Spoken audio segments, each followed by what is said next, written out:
Good morning from Panhandle Outdoors, America's only daily outdoor TV show. Your source for fishing, hunting, and information for folks who enjoy the great outdoors. Now sit back, relax. It's Panhandle Outdoors. Good morning, folks. Welcome to Panhandle Outdoors. I'm Winston Chester. I'm glad to hear this morning. Got a great show lined up, but first, let's take a look at our weather. Brought to us by Gulf Coast Air Conditioning, Drew Pollard and the hard-working crew. By the way, he called me and said he's still going to keep taking in tours until about the 15th. A couple more days if you haven't had a chance to run some by there. We've got enough to spread around probably 4 or 5 different elementary schools in this area, so we're very thankful for that. High today, 78, low 63, and water temperature at the end of the pier is at 68.5, so it's actually gone up. It's really interesting to see what has happened there. Take a look at our river reading brought to us by Mountain Dew. Get out and do. The Apalachicola Bluntstown is a 7-foot even, and the Choctawhatchee Caryville is a 3.3. Both of them pretty steady right now, but as you've been watching the weather, we've got some weather coming in, and tomorrow we just don't know what time it's going to get here, but it's going to be bringing some rain. So if you want to fish the river, you better get out there today if you want to fish it while it's low, because it's going to be going up pretty soon. The river will be rising. Our tide chart brought to us by Kent Forest Lawn. Today is Tuesday, December 13th. Great tides today and tomorrow. They're going to taper on out for the weekend. Not really any strong tides coming for the weekend. Of course, next week the strong tides. It seems like I say that a lot. Next week going to be some strong tides. But anyway, good tides today. We're looking at the low tide this morning at 10:07 and the high tide this afternoon, or actually tonight, right at midnight, 12:02. And our wind direction will be coming out of east, southeast at 11. And we've got some more stronger winds coming in tomorrow. All right, let's take a break and we'll be right back.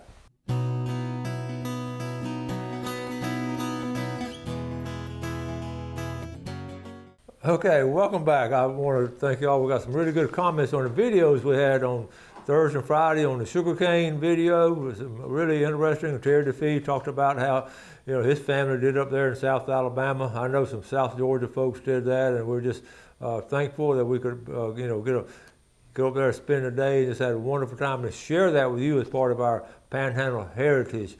Also, the dove hunt yesterday and the video yesterday on the dove shoot and what a tribute that was, and then also our little fishing trip. So all kinds. We're staying pretty active now, pretty busy. All right, let's go ahead and speaking of busy, I hope most of y'all got some Christmas presents, but I ran by Academy Sports the other day. They've got all kind of cool stuff down there. We bought some Christmas presents down there, and good prices too. All right, let's jump into our picture. Okay, here we go. Got quite a few pictures. Let's go to the Choctawhatchee River. Our good friend over there in the Funac, J.B. Hillard, he lost his camera at Commander's Landing, but he caught if you find an extra camera. But anyway, isn't that a good catch right there? I love a picture of fish and game on a tailgate of a truck. That's just something special about that. So good job, JB. Hope we're doing well over there, and let us hear from you. This deer stand, basically, this is Wisconsin, and so it's not here, but it just struck me. I read the story. I won't tell you about the story, but anyway, isn't that a good idea right there? Get some flats and set them up. But also, this was an old one, but what the guy was talking about, what I've said before, when you're walking through the woods and see an old stand, there's a reason that old stand is there. It's because the deer are somewhere close by. I mean, some old timers already taking care of scouting for you. So always pay attention to that. But that's up in Wisconsin. I thought that was neat because we do the same thing down here. Billy Grantham sent this, just a project up there on Lake Seminole for you folks up there on Lake Seminole. They're just actually cleaning out the boat canals from the storm when Michael hit in 2018. And this is just a map is where they're cleaning out those canals. Finally they're getting around to it, but thank goodness they are getting around to it. The Army Corps of Engineers. This is funny. Dads all year. Who left this light on? We aren't lighting the whole neighborhood, and then dads in December. Isn't that the truth? a lot of decorations for Christmas.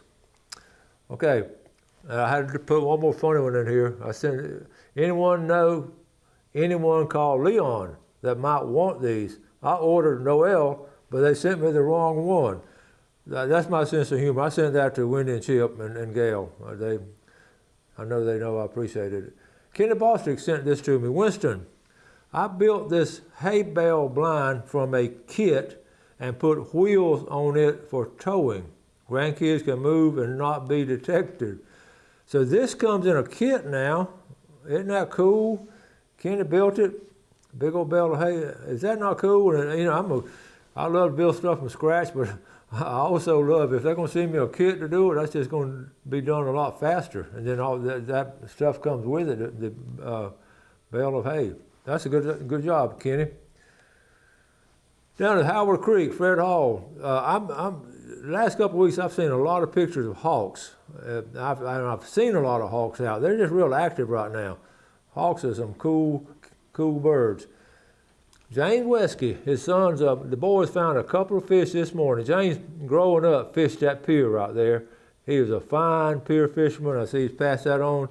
And there are still, see, this is out in the Gulf, and we'll tell you all those flounder. This is State Park here.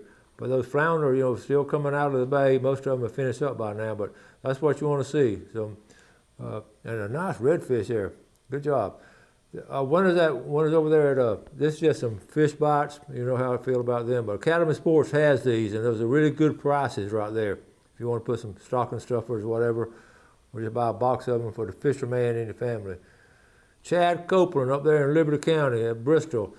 This good. I've been working on this old canoe a couple of weeks. Now finally got to test it out this evening, right before dark, and managed to pick up a couple good ones. I love it when you go fishing, when you get in from work and go fishing.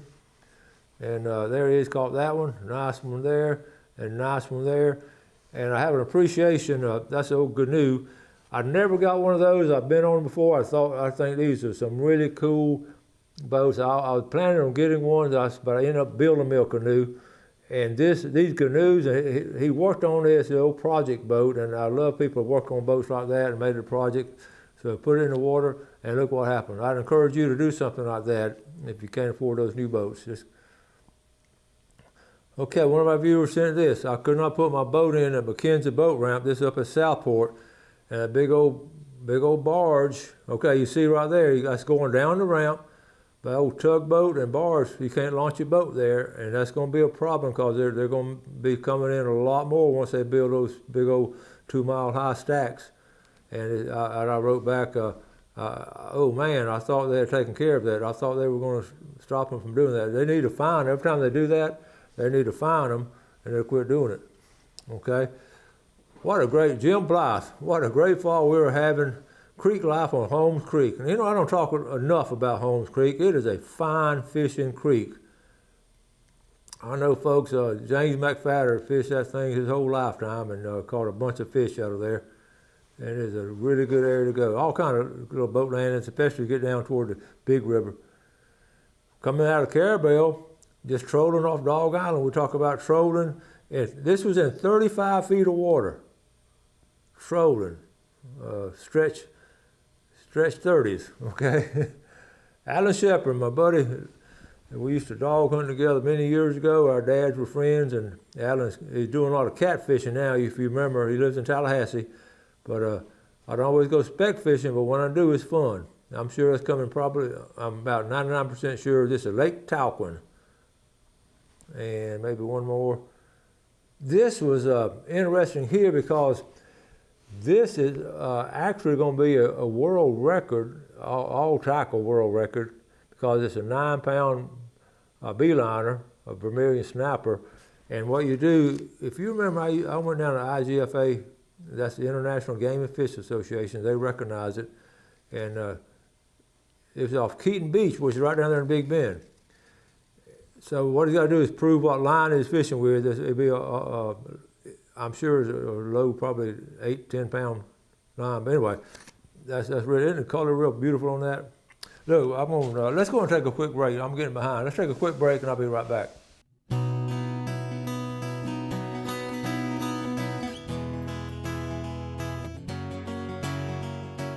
Okay, welcome back. Glad you're with us this morning. I know I say that a lot, but I really mean it. I'm glad you watch our show. We appreciate it, appreciate the feedback, and just feel like we're doing a lot of good things here. We're doing it with a lot of good folks, with a lot of good help. So we'll keep on keeping on. We're talking about, we've been talking about bears a lot. They get really active right now as they start, getting food in there for getting ready to hibernate. Of course, they don't hibernate. And y'all are good about sending pictures and all. I know anywhere from South Walton, this little maybe 8-second clip is going to come from Carabel. And this lady she was fishing off the bank, and a guy rode by on a creek sort of on the backside of her and hollered bear. And she turned around, this bear is running. So I'm going to set it up for you. And it's interesting. Let me see. We're going to run it through twice. Let's see. I was trying to get it sideways. Okay. Oh, here we go. Maybe we just do it this way, Jeff. Does that work? Okay. All right, here we go. See the guy in the boat back there? Okay, so she loads the stuff up. There goes the bear. Now, it's a small bear, but look at there. But that's a pretty public area, isn't it? So, anyway, it's going to be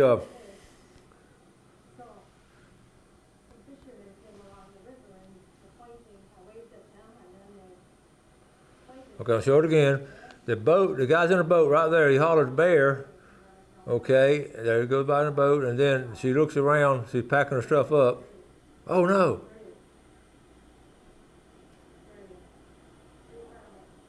That's spooky, isn't it? You just don't want to get caught between that baby bear and that mama over there, because just gotta be aware. That's at a public fishing area, and so.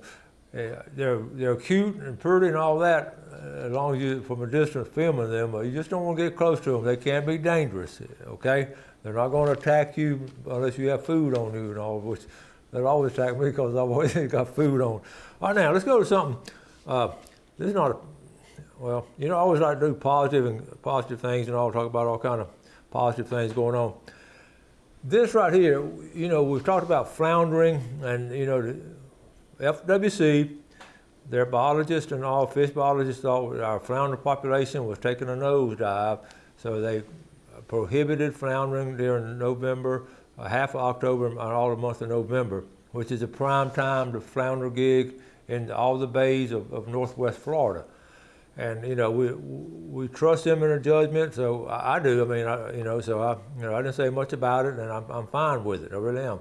But what's going on? This is, we talk about, everybody knows what they do. They go out, they gather up, then go out to pass, and the first wrecks and first structure they start going to, they'll lay there. And I'm not a diver, I have not seen them, but I've taught enough divers that I know personally that they really stack it up. And they are just, you're talking about just sitting ducks for folks with guns and all. So the season opened back up in December. Well, that's right when they get there. So I'm going to show you some pictures from some dive boats. I've cut the faces off the people because I just want to show you the amount of flounder the last couple of weekends. I'm just going to go through the picture pretty fast. Now, these were good. Now, you think that would have been a great, how many babies you think that big one would have had? Okay, look at this. I'm going to go through them pretty fast. Look at all these flounder coming. Look at there, folks. That's just a couple of divers there. Look at there. Look at there. Is that amazing? Because they're just sitting there. And I guarantee you most of these folks coming down from, they're coming down from somewhere, Alabama, Nashville, or Atlanta. And I wish the locals would have had a chance to gig something. If they're going to let them be gigged, why can't the locals gig them out here in St. Andrew Bay and Apalachicola Bay and Salcatchee Bay? Look at them. And this is just the pictures that we've got. And so here's what I'm saying. If we're going to stop it in the bay, then we have to go ahead and stop it near shore. If we're really serious about taking care of our flounder population, which I believe we are serious about it, then that's going to have to be extended. And I wish I'd have seen these pictures before the last FWC meeting, because I certainly would have brought it up myself. And if the next meeting, I may go, well, the next meeting is down south, I won't have time to go, but wherever the next meeting is, some of us need to bring it up that, these flounder are getting slaughtered offshore. Really are. They're just sitting there. I've talked to divers, like I said, and they boom, boom, boom, boom, boom, boom. I know the limit. I know what the limit is and all, but you take a couple of diving trips every day, and then you just start multiplying that out. You can see where it goes, and morning trip, afternoon trip, and they do that for a couple of weeks. That can really have an effect on it. So I'm saying they need to go ahead and, I personally think they need to go ahead and close it all the way through December, or either just open back up for everybody, one or the other. It's not fair for all the locals to be penalized and all these folks coming down from other places, and they can just walk through there and boom, boom, boom, boom, and get them within 15 minutes. So anyway, I feel very strong about that. The biggest thing, what we're seeing, the biggest thing is the size of those. They're at the adult age where they can spawn, and they're even with the limit going up to 14 inches. You saw how big some of those were. So anyway, I feel very strong about that. So we need to make our voice heard, and I'm certainly going to talk to, if I see some FWC folks, I'm certainly going to talk to them about it. And I, again, would like to go to the meeting and just flat out share that with them. So that's just my opinion here on Panhandle Outdoors, and I feel like a lot of you locals feel the same way. So anyway, I just want to bring that out to you. Let's take a quick break. We'll be right back.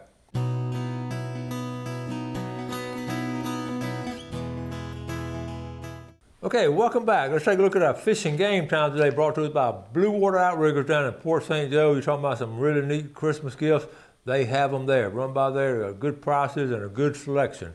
Okay, our time today, we're looking at 2:46 to 4:46 this morning. We just passed it, but how about this afternoon? 3:08 to 5:08.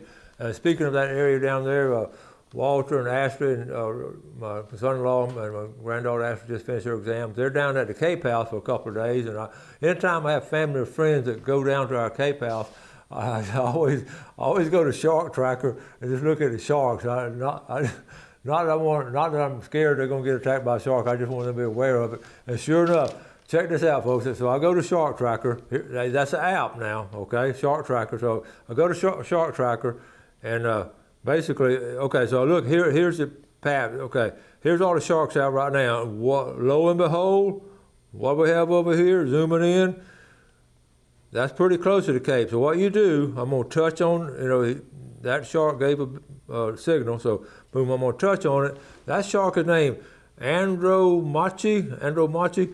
Folks, look how many miles that shark has traveled. I don't know if you can see it, but it's 13,433 miles that shark has traveled. Now, they've tracked it. Okay, so now, where's this? Show my track. I'm going to show his track. There he is right there. I'm going to show, here's his track. I don't know if it's male or female. It sounds like a male name. That's all one shark, okay? All right, let's zoom into here.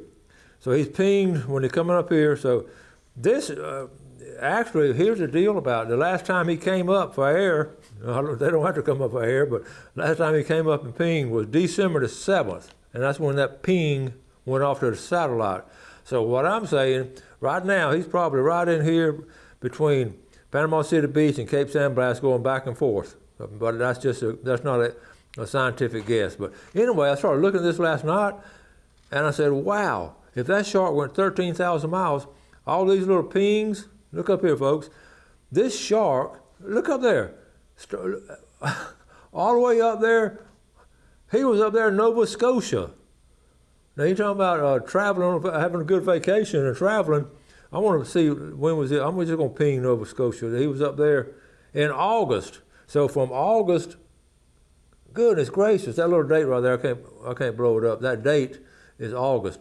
So between August and December, look at here, he has come all the way, all those little, but look at that around Rhode Island. They really have a lot of activity. Remember, that's where the movie Jaws sort of was based out of, that area there, and you see why in this area. Then to come down, and I want to find Savannah. Okay, here it is right here. Look at all that. That's the same shark. I don't think if I've ever seen one ping that much. They come all the way down here. Let me see. My cousin in Jacksonville, they don't have to worry about him. Daytona Beach. Boom. The last trip, he came straight down here, goes through the Keys, ping, ping, ping, up here. So anyway, you know how I just flat out enjoy following those sharks, and that's a great white shark. The size of it is right at 11 foot, so he's still growing, but he'll still be hungry and all. But anyway, talk about apps and all. That's a good app. I've really enjoyed Shark Tracker. Okay, now let's move on. I don't have enough time to finish what I want to start. One of the things, I got a text about duck hunting. One of the viewers want to know basically, some advice on duck hunting. And really, what I would do if somebody's just starting out, I would, back then, when I was growing up, we just went out in the woods and watched the ducks. And if you have time to do that kind of stuff, then you certainly want to do it. But a lot of shortcuts now as far as just getting information out there. Ducks Unlimited has that map that we show a lot that shows the migration path, and you can just press that button right there, and they'll give you as you press the button, they'll give you where the ducks are flying. But now once you get out there to hunt them, you want to get some decoys. And by the way, I saw decoys at Academy Sports. They buy them packs of 6 and all.